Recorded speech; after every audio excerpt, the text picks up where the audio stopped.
This is a gate that I'm going to bend back straight and end up using. It's kind of beat up pretty good, so some people call it junk, might throw it away. These gates are pretty spendy. They are a light gauge gate. This one was either attacked by horses or cattle. So we're gonna make it good again, and it's gonna be good enough for me. But yeah, I don't like to use. I wouldn't want to use these with much with livestock. I guess unless you're using hot wire. They don't give much respect for livestock. Don't get much respect for things that aren't sturdy. And this gate's, I would say it's a light gauge. It's fairly light. So we're gonna bend it back into shape and make it good again. We're not trying to win a beauty contest, but I'm pretty sure I can manage to get this mangled piece back together.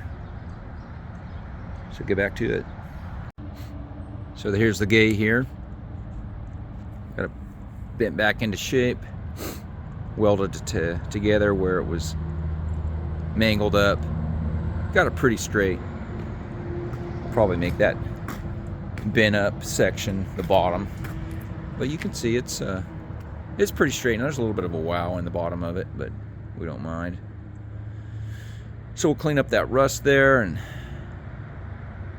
put some good paint on it, and she'll be good to go. Main thing is keep it not too close to the ground so that it doesn't see a lot of continuous moisture on it all the time. But yeah, that's going to be my gate for the back field. So I'm going to put a fence all the way around the shop. So that's what I'm working on right now. It's getting posts in the ground and getting a fence established and make a perimeter all the way around the shop. Alright, we're going to get back to it. Working on cleaning up these metal posts here to install them into the concrete. Always when you want to apply paint onto bare metal, so you want to put down a primer here, you always want to remove as much of a scale as you can. Now these dryer feed rollers is what we're calling these, from a mill, lumber mill, had some sort of a coating on them. It's hard to tell what it was. I don't work in a mill, so I can't tell you what it could be, but it seemed like, I don't know, it kind of seemed like it was a little thin, kind of a burnt rubber on them, or what, I don't know, but it came off really easy.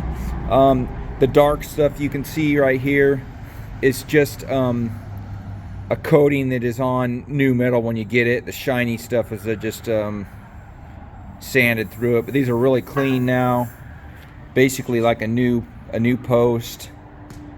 You can see my outriggers here.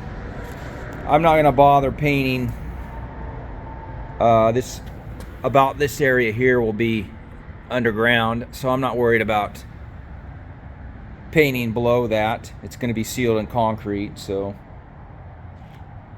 yeah, they're turning out really good. We're going to paint them up and install them.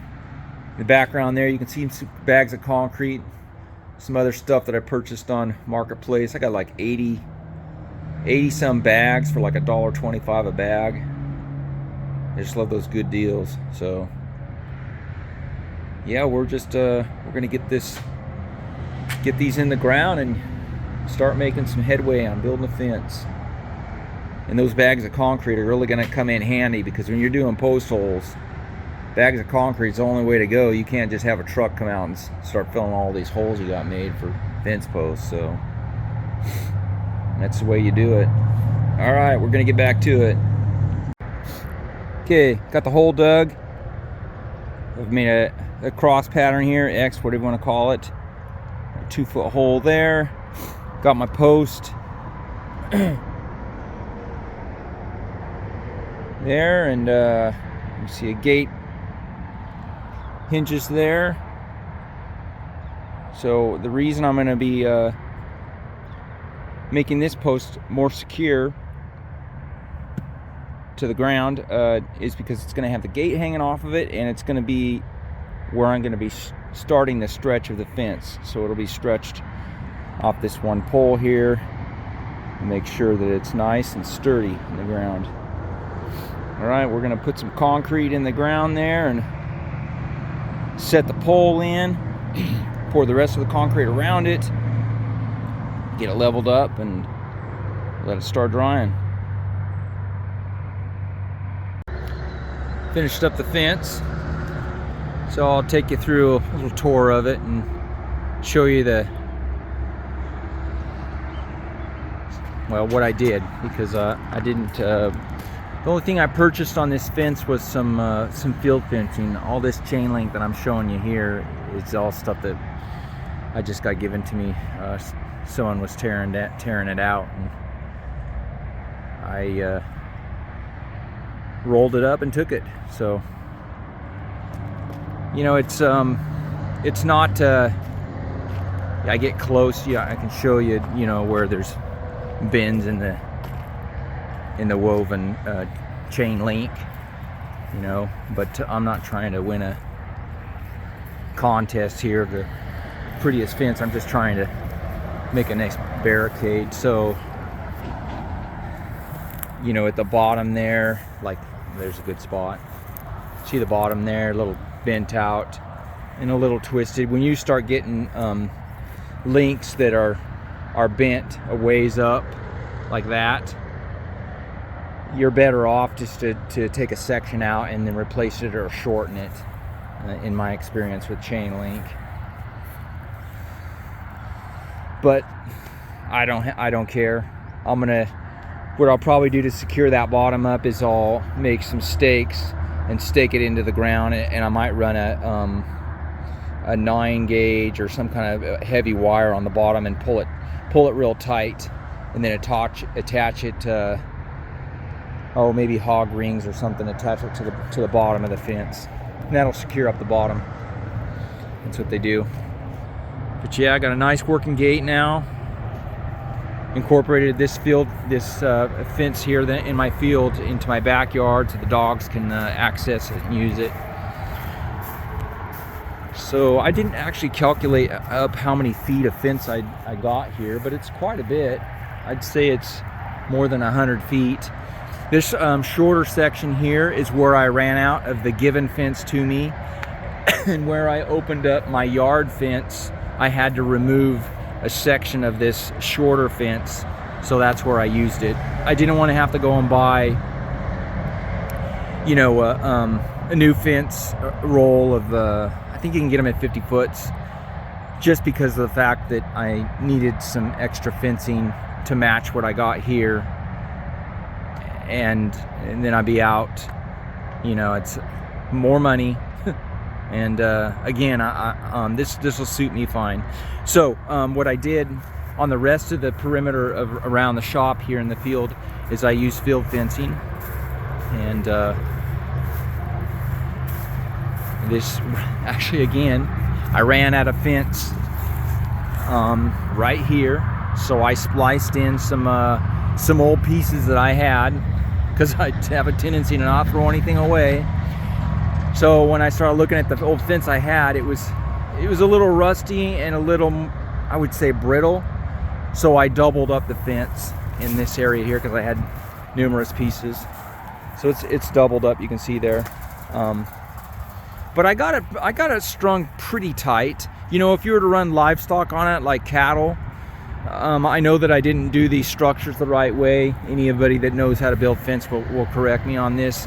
So the way you properly do a fence structure, so a structure is a post and another post with a cross piece. Okay, so if there was field fencing there and not chain link, you would run that would be your middle post.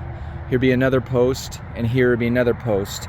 And then, so when you stretch this way, you know, on this long length here, and then you stretch again that way, because there's a corner right there. And I can get away with it stretching it a little bit because of the way I built these posts. You can see my earlier video where I've welded on outriggers to that steel. That's a steel post, and it is in the ground really good. You can see where I put I bolted on a 2x on the back side here of the it's like 4-inch or 3-inch. I think those are 3-inch pipe. So they're bolted on, and then the fence goes between the 2x and the metal post, and then wraps around. So it clamps onto it there. I guess you could actually nail onto it if you wanted to, but I didn't want to have to rely on, you know, the post or the wooden part rotting out over the years, and then the wooden part on the post rotting out if I nail in onto it or whatever. So give you a long shot at there. There's the gate that I got on the cheap and welded back together. I made the mistake of putting the gate upside down. If you can see the top side of the gate is got the distances that are less, so it keeps your livestock from getting out. Well, I got it upside down. What I was thinking before I noticed that was that it was rusty on the bottom here, and I didn't want to put the rust close to the ground again, but whatever. I got some like rabbit fencing pieced in there so the dogs won't get through it. So I did the same thing on the posts again here and here, and then I started this way. There's a corner there.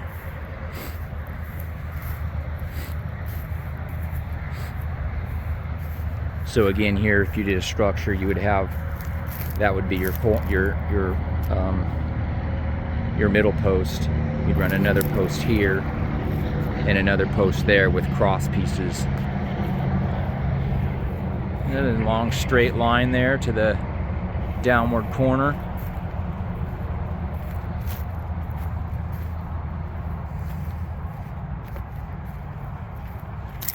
Same thing when you're doing a fence and you got a downhill, you go to the lowest point of your fence where it drops, and you would put a middle post probably right in there where that rock area is. So you put one post there, and then you'd put another post here, and then another post on that side, and then you would, when you're stretching, you would stretch to the middle post, and then when you're going to stretch the other way, you would stretch from the middle post that way.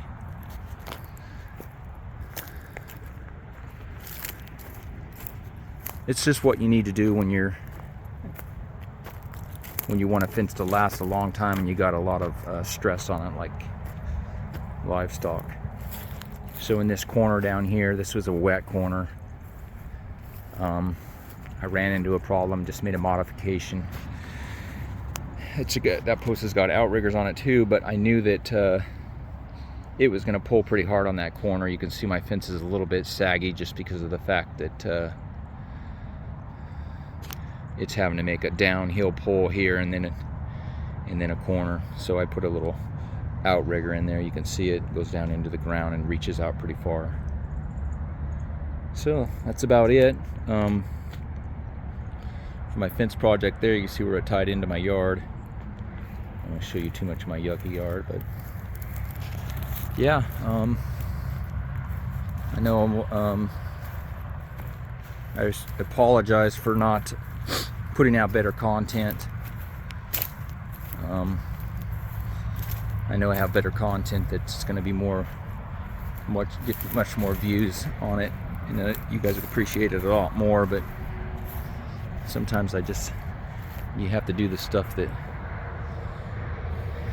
you don't want to do. I just thought I'd do a video of it for you. Alright, well, you guys have a good one, and happy Friday.